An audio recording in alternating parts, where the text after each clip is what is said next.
Robert Atteauchi.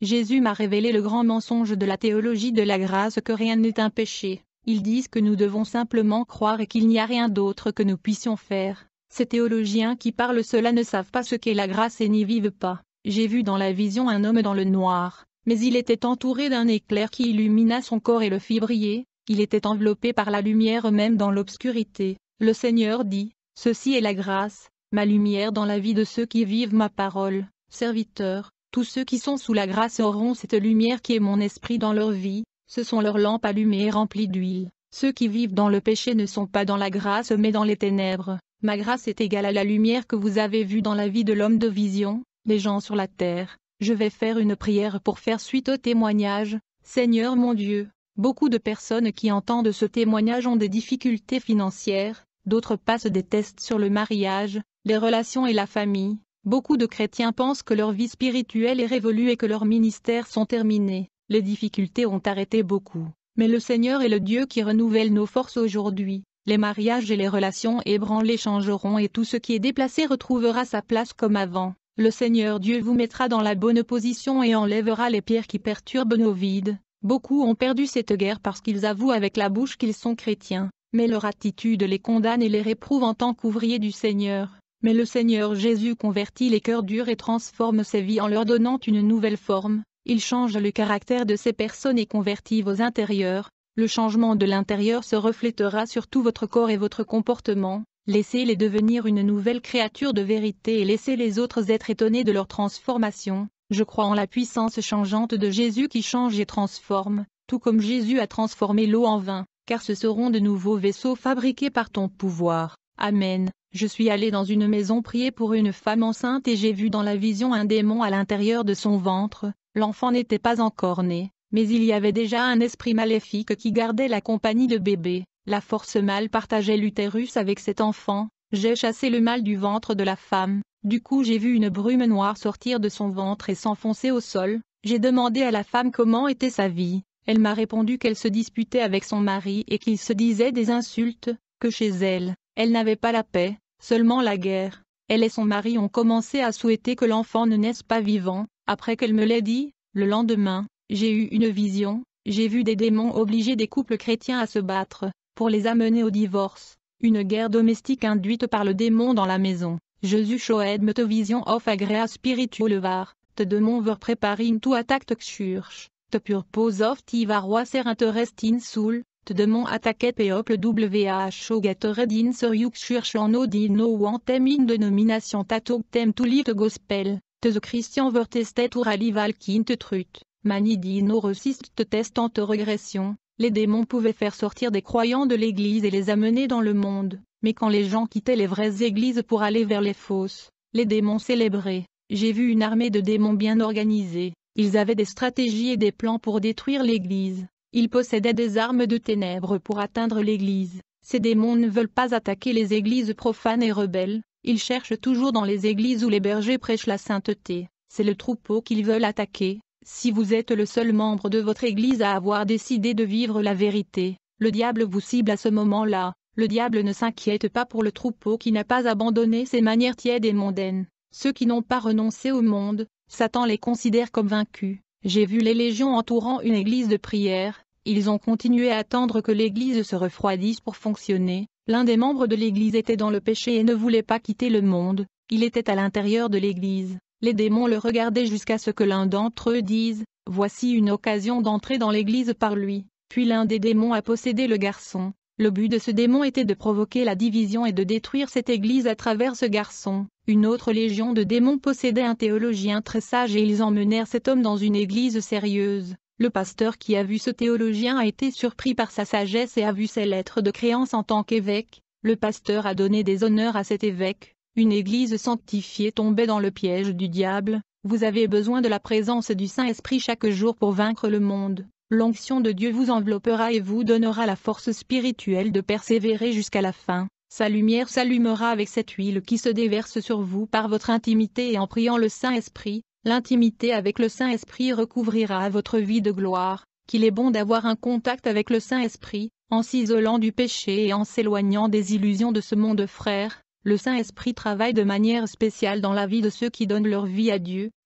Si vous voulez recevoir le Saint-Esprit et devenir un vase utilisé entre ses mains et faire la volonté de Dieu, examinez votre vie et voyez ce qui manque pour vous ajuster. Il veut occuper les espaces vides de votre vie. Il a une abondance d'onction à verser dans votre vie. Cela vaut la peine d'abandonner l'illusion du monde en échange de cette présence divine. Je vois que l'Église avec un cœur dur ne veut pas renoncer à leur vanité, empêchant le Saint-Esprit d'agir dans leur vie. Le Saint-Esprit veut vous laisser dans la sainte image de Dieu afin que le monde puisse voir cette lueur, mais le diable veut déformer cette image en vous laissant comme des bêtes. J'ai eu une vision avec ceux qui vivent dans le péché. Leurs vêtements étaient sales et leur corps puait la charogne qui s'exhalait également de ces personnes. Jésus me dit, les péchés de ces personnes puent devant moi. Un ange m'est apparu et a dit, je dois révéler ce qui est caché devant toute l'Église et perdu. Après cette révélation, j'ai eu la vision de nombreux prédicateurs étant élevés par des bergers et non par Dieu. Ils étaient charnels et recherchaient la certification et l'ordination de l'homme pour paraître légitimes au ministère.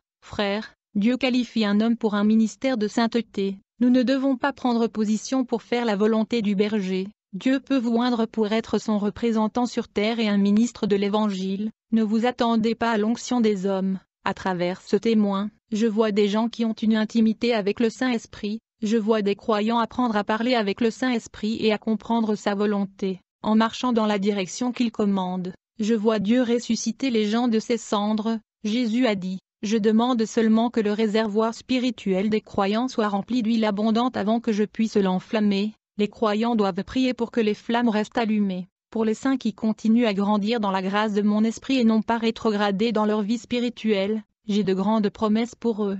J'ai eu la vision de beaucoup de croyants en train de perdre la portion qu'ils avaient reçue. Leurs flammes ont été effacées, car ils ont laissé le froid du monde geler leur vie spirituelle en s'impliquant dans les choses de ce monde. Ils ont réduit leur temps de recherche de Dieu, et ont donné plus de temps à des choses qui les éloignent de la présence du Saint-Esprit, pour allumer cette flamme éteinte. Consacrez du temps à la sainte parole et à la prière sincère. Plus vous priez, plus le feu de votre vie s'enflamme à nouveau. Jésus m'a emmené à l'hôpital pour prier pour une jeune femme. La fille était déjà morte et respirait à travers les appareils. Avec la permission de sa mère, je leur ai demandé d'éteindre les appareils. Elle ne respirait plus, il n'y avait plus de signes S et ses organes vitaux ne fonctionnaient pas. Je n'ai pas le don du miracle ou du remède, mais le Saint-Esprit a dit, il n'est pas encore temps pour elle de partir. J'ai du travail dans sa vie, je n'ai jamais ressuscité personne, c'était un défi pour moi. J'ai placé ma main sur sa main et j'ai prié Dieu, j'ai demandé à Jésus d'envoyer l'esprit de vie.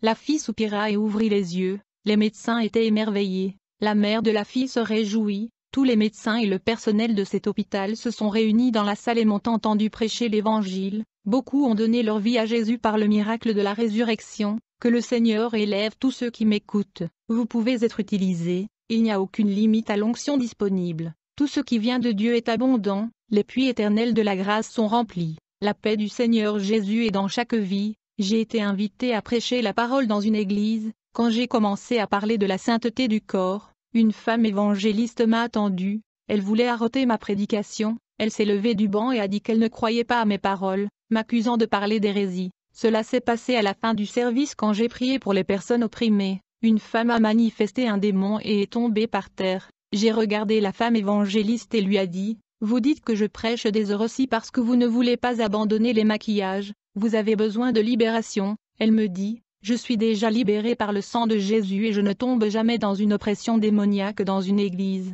Je lui répondis, « Je vais vous lancer un défi, puisque vous avez dit que vous êtes recouvert du sang de Jésus. J'enverrai le démon qui est à l'intérieur du corps de cette femme qui est sur le sol pour entrer dans le vôtre. Si vous marchez dans la sainteté, ce démon ne trouvera pas d'espace dans votre corps à cause de la demeure du Saint-Esprit. » J'ai ordonné au démon de quitter le corps de la femme et lui dit d'entrer dans le corps de l'évangéliste. L'évangéliste était possédé par le diable et est tombé à terre. J'ai prouvé à l'église qu'elle se trompait au sujet de la vanité du corps. Cette évangéliste était très maquillée, elle portait du rouge à lèvres et des crayons sur les sourcils. Elle voulait m'embarrasser à l'église en disant que j'avais tort de prêcher contre de telles choses. J'ai chassé ce démon de sa vie et elle a cru en mes paroles. Église, ayez un zèle pour la sainteté de votre corps. Ne méprisez pas cette doctrine, car votre corps est une demeure du Saint-Esprit. Vous avez besoin du Saint-Esprit dans votre vie pour faire le bon travail. Les sœurs de mon église ne se maquillent pas. Un jour qu'ils priaient, j'ai vu une boule de feu toucher leur visage.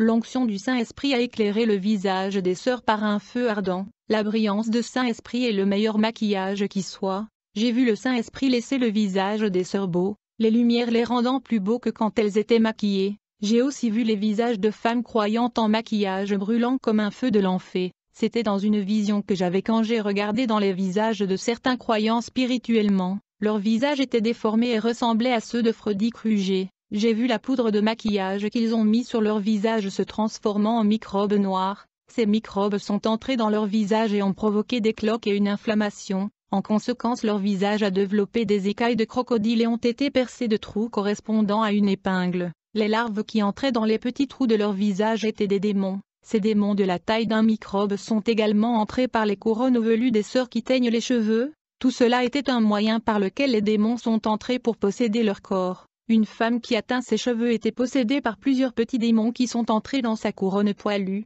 J'ai également chassé les démons de langue trop parlante. J'ai chassé les démons du conflit, les démons des groupes qui se sont formés au sein de l'Église. J'ai vu les langues de ces gens comme des langues de serpents. De nombreux frères étaient possédés et je les ai tous expulsés. Les frères aux esprits pollués par la pornographie et les immoralités ont été libérés. J'ai vu des boules de feu entrer dans leur tête et brûler toutes les couvées que les démons avaient créées dans leur esprit. J'ai vu des boules de feu pénétrer dans les seins des frères et brûler toute la malice et la méchanceté conservée à l'intérieur. Chaque détritus et débris que les démons laissaient dans leur cœur, les saints esprits nettoyés. Des paroles corrompues y ont également été brûlées. De mauvaises actions provoquent un déséquilibre dans les vies spirituelles qui attire le mal. Tout ce qui est fait maintenant se reflète dans le monde spirituel blessant les gens. Jésus a dit, serviteurs fidèles, avertissez ces gens de préserver la sainteté après leur délivrance. Je veux que cette Église ferme les yeux sur ce qui se passe dans le monde. Je ne veux plus de conflits entre eux. Je veux la coopération et l'amour dans leurs interactions et dans la fraction du pain.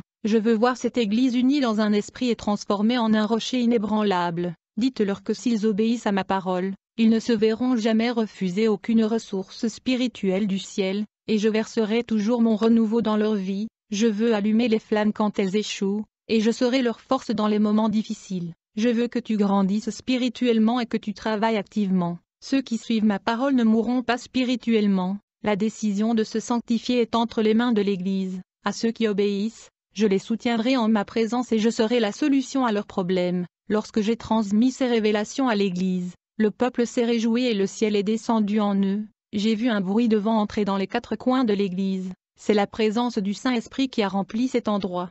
Je dis à tous, pour avoir une vie spirituelle saine sans influence démoniaque, il est nécessaire de vivre une vie de pratique et de prière. Reconstruisez vos fondations à partir d'aujourd'hui. Chaque verset de la Bible reconstruira votre structure spirituelle. La sainteté attire la sainteté. Lorsque le Saint-Esprit voit un temple pur, il s'en approche et toute sa chaleur brûle les corps de ses impuretés. Toute sa lumière pénètre dans le corps sanctifié et va jusqu'à la moelle de l'âme. La sainte doctrine allume la flamme qui s'est éteinte. Tout ce qu'il faut, c'est la réaction d'une prière sincère pour que la flamme s'allume. Plus vous priez, plus le feu de Dieu s'allume dans votre vie. Toi qui ne marches pas dans la sainteté, tu mourras un jour et à qui abandonneras-tu ton âme?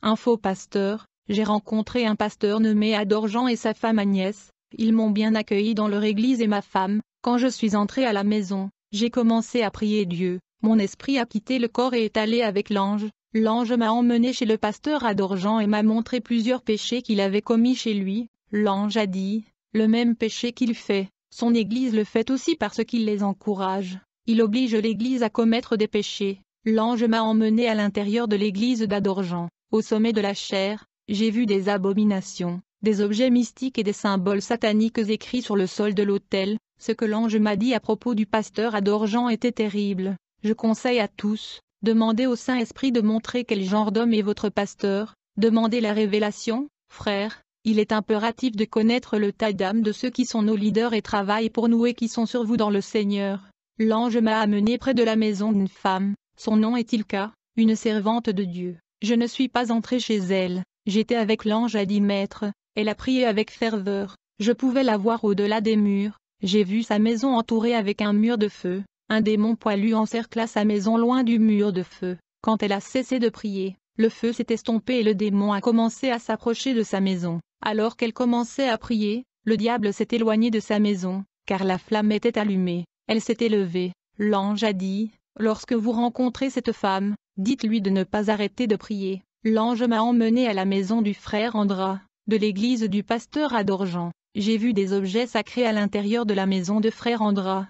L'ange a dit, il a fait un rituel magique pour entrer en politique. Voyant ces révélations, un démon a saisi mes jambes et les a tirées vers les parties les plus basses de la terre. En quelques secondes, je suis retourné en enfer. C'était sur une mer boueuse, comme des sables mouvants. Beaucoup d'âmes étaient sous cette boue pourrie. J'ai marché sur cette mer boueuse sans me noyer. Lorsque je suis passé sur cette mer, j'ai trouvé une rivière de sang. Cette rivière composée de sang avait des vagues montantes, et beaucoup d'âmes se noyaient dans la rivière de sang. Quand je me suis approché des berges, la rivière s'est ouverte et je suis passé sur la terre ferme. Quand j'ai eu fini de traverser la rivière, je me suis approché d'un endroit où le feu entourait tout. Les flammes ont augmenté de 10 mètres. J'ai traversé ce feu et je n'ai pas brûlé. Je me suis souvenu du passage d'Ésaïe 43:2.20 qui dit, « Lorsque vous traverserez les eaux, je serai avec vous, lorsque, près des rivières, ils ne vous submergeront pas. Lorsque vous traverserez le feu, vous ne vous brûlerez pas, la flamme brûlera en toi. »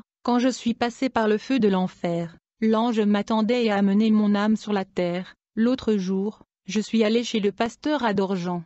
J'ai dit, « Le Seigneur n'est pas content de votre vie, il veut que vous vous repentiez. Vous n'êtes pas qualifié de paître votre troupeau. » Adorjan lui est devenu enragé, a dit, « Je ne crois pas à ces révélations et pour moi, les prophéties n'existent pas. » Adorjan m'a tourné le dos. 4 jours plus tard, Adorjan a eu un arrêt cardiaque et est tombé au sol. Sa femme Agnès est venue me demander une prière. Elle pouvait faire appel à une aide médicale, mais sa foi en la providence divine était plus grande. Mon nom est Agnès et j'ai vu mon mari être possédé avant qu'il ne tombe à terre. Sa réaction étrange m'a poussé de ne pas aller à l'hôpital. Ce qui s'est passé était une attaque spirituelle autorisée par Dieu. Il devait changer sa vie devant Dieu. Mon mari s'est toujours caché derrière le pastorat, jamais converti chrétien. Quand il est tombé au sol, j'ai couru après un berger, et Dieu a mis dans mon cœur d'appeler le pasteur Robert. Il a prêché une fois dans notre église et j'ai vraiment aimé la façon dont Dieu l'a utilisé. Je m'appelle Adorjan. Je n'ai rien dit à ma femme au sujet de la révélation que Robert m'a donnée. J'étais possédé par un démon qui m'a serré le cœur. Dieu n'a pas laissé ce démon prendre mon âme. Je suis monté à une porte dans le ciel où l'ange m'a reçu. Il a ouvert le livre de vie et m'a montré que mon nom n'y figurait pas. Il a pris un autre livre et m'a montré. En cela étaient écrites toutes mes iniquités. Il a dit qu'il effacerait tous mes péchés si je me repentais et ne les pratiquais pas. Mais ma chance est terminée. L'ange a demandé à un autre ange de me jeter en enfer. J'ai été jugé et condamné à cette époque. L'ange m'a jeté dans les ténèbres. Je suis tombé dans une bouche pleine de dents qui m'a avalé. Une force m'a tiré vers le bas. Je suis resté 30 minutes, mais j'étais vivant en enfer. Il y avait plein de chaînes et de cadenas dans ce prison. Pour ma femme, je suis mort pour 30 minutes, mais j'ai vécu 30 minutes de terreur dans le noir. Quand je suis revenu à mon corps, le pasteur Robert a réclamé mon âme. Je lui ai présenté ses excuses et, pour la première fois, j'ai effectivement converti ma vie. Dieu a commencé à me parler. Merci au ministère de sainteté de Robert qui m'a averti. Je suis Robert et j'ai prié pour que Dieu ait pitié de la vie du pasteur Adorjan. Le Saint-Esprit m'a révélé qu'il n'aurait plus aucune chance après avoir été confronté à ma révélation. Il ne m'a pas offensé que je donne la révélation, mais le Saint-Esprit qui m'a utilisé. J'ai pleuré à Dieu pendant 30 minutes et j'ai pleuré pour son âme. J'ai réalisé que j'avais reçu le cadeau de l'amour. Le Saint-Esprit a dit, « La prière du juste peut inverser les effets du jugement. Son cri peut faire bouger la main de Dieu en faveur de cette âme. » J'ai vu mes larmes se transformer en or quand elles sont tombées au sol et les anges les ont récoltées pour les porter au ciel. Vous gardez une trace de tous mes chagrins. Vous avez rassemblé toutes mes larmes dans votre bouteille. Tu as enregistré chacun d'eux dans ton livre. J'ai quitté le Panama et suis entré dans mon pays. Après ces visions, je suis allé faire une mission au Panama, un pays pauvre. Un garçon nommé Diego était accro à la drogue. Sa mère était Belinda, pleurant. Elle m'a demandé de prier pour son fils. Quand j'ai pris la photo de son fils et commencé à prier, j'ai eu la vision d'un démon de la mort. Le démon dit, « Cette âme est à moi, je vais le tuer. » J'ai prié que Dieu ne laisse pas le jeune Diego mourir et a demandé sa libération. J'ai vu dans la vision un jeune homme nommé Carlo, l'ami de Diego. Quand j'ai parlé de ce que j'ai vu dans la vision, sa mère a été choquée et ne croyait pas que le meilleur ami de son fils le ferait. J'ai commencé à réprimander le démon que j'ai vu en vision et qui possédait Carlo. En quelques minutes, ce démon est venu à moi. Il entra dans le corps de sœur Belinda et se manifesta. J'ai regardé cette femme et j'ai été émerveillée. Elle ne portait pas de maquillage, de boucles d'oreilles ni de vêtements spéciaux. Le démon en elle dit, ne sois pas un berger, elle a une grande langue et regarde les romans. J'ai chassé ce diable et le Saint-Esprit m'a révélé beaucoup de peine, de rancœur et de haine dans son cœur. Elle s'était disputée avec sa sœur et avait de mauvaises pensées, désirant le mal. Le démon entra dans son esprit et se logea dans son cœur. Chaque jour, elle priait Dieu et demandait la délivrance de son fils, mais elle était dans le péché et prenait le saint souper. Elle est tombée malade pour avoir partagé le dîner de Jésus dans cette situation. Son péché n'était pas dans la chair, ni dans la jupe, ni par des artifices féminins de la vanité. Son péché n'était pas dans le corps mais dans l'âme. Intérieurement, elle était sale avec un esprit troublé qui devint le nid de Satan. Je suis entré dans une bataille spirituelle contre le diable pour ne pas perdre l'âme de son fils. Quelques jours plus tard, son fils a été arrêté par la police pour vol. Un démon m'est apparu et s'est moqué de moi d'avoir perdu la guerre. J'ai dit, comment ai-je perdu s'il n'est pas encore mort? Le démon dit, je vais utiliser un homme pour tuer Diego à l'intérieur de la prison. Quand le démon a dit ça, il a disparu. Je suis allé prier Dieu et demandais pourquoi Dieu l'avait laissé arrêter. Jésus m'a dit, serviteur, je l'ai autorisé à être arrêté. Sa prière a été exaucée, il devait mourir assassiné. Satan avait déjà placé un piège mortel dans lequel il ne s'échapperait pas. Je l'ai gardé en prison et Satan ne peut pas le toucher. Je vais utiliser les autorités pénitentiaires pour le mettre en sécurité. Je vais envoyer mes serviteurs à cet endroit et je vais élever ce jeune homme comme un sentinelle dans mes mains. Ne craignez pas, je vais secouer cet endroit. Je vais utiliser ce jeune homme pour gagner des âmes dans cette prison. La nuit je suis allé exercer un ministère dans une église. J'ai vu dans la vision des démons utilisant des personnes à l'heure de la prédication pour détourner leur attention. Ils ont commencé à aller aux toilettes et d'autres ont parlé. Alors des louanges. Tout le monde était silencieux. Alors de la parole qui libère et édifie. L'église est devenue agitée. Beaucoup de gens ne se sont pas arrêtés chez eux. J'ai appelé l'attention de toute l'église pour qu'elle soit immobile et pour ne pas perturber la prédication.